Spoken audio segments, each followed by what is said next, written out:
When David Beckham visited the Amazon in 2016, he said it was one of the only places in the world he hadn't been recognised. And that's pretty unusual for someone who gets this type of reception almost everywhere he goes. We love you, David.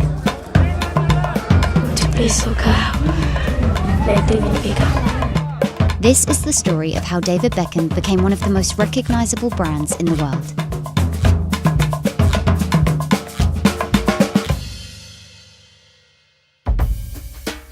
Even though he retired from soccer 5 years ago, David Beckham's image is still as powerful as ever. The Beckhams have an estimated net worth of $450 million, but more than that, they have an influence most brands dream of. I don't think we could understate how many times we've seen David Beckham's image and how much by sheer repetition it's been printed on our minds. Robert Williams is Bloomberg's luxury and retail reporter based in Paris. From airport billboards to TV commercials to glossy magazine ads, it's just an effect of recognizability that's been built up over the years.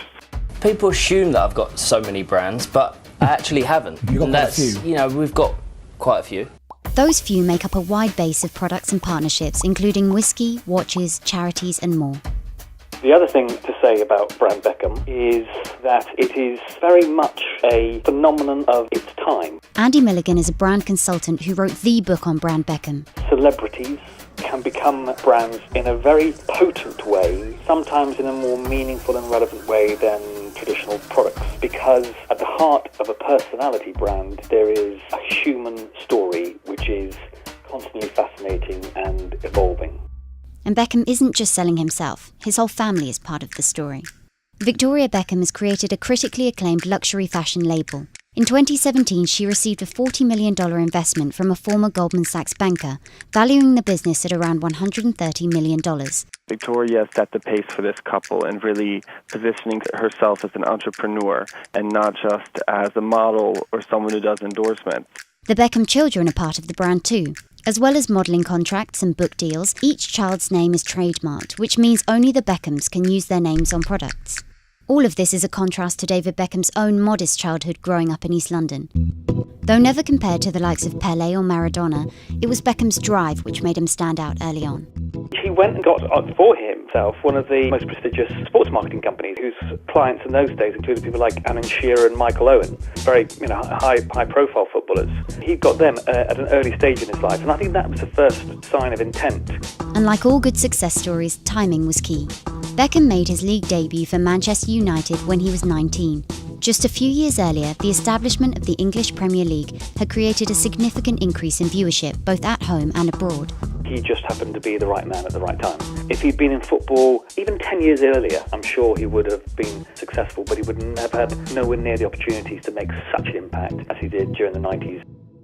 Beckham quickly realised he could create value with his image. In 2002, when asked why contract negotiations were taking so long, he put it down to one thing: image rights. Payments made by the club for the right to use anything related to the Beckham brand. His name, face, even the way he kicked a ball. While he wasn't the first footballer to receive such payments, the earnings were significant, and alongside his endorsements made him the world's highest paid soccer player. David, just to your left, David. This was all part of what Andy calls the earn till you burn model, trying to bank as much money as possible before retirement. His first deal with hairstyling brand Brill Cream was worth £1 million and created a 50% surge in sales. This was followed by deals with more global brands like Pepsi, Adidas and Gillette. Unlike other footballers, he also extended his image beyond the pitch too, including a £20 million deal with Armani in 2007, which attracted a great deal of attention. He's a rare man who can be that tough on the field and also have his own line of underwear.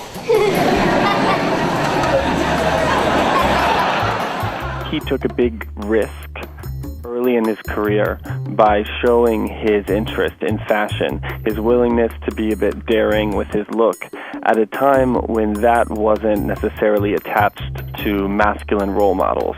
It's not something that athletes were willing to risk their image on before. It's come down to three consistent themes through which the Beckham brand is delivered. It's football, it's fashion, it's feel-good. But he takes risks with inside those.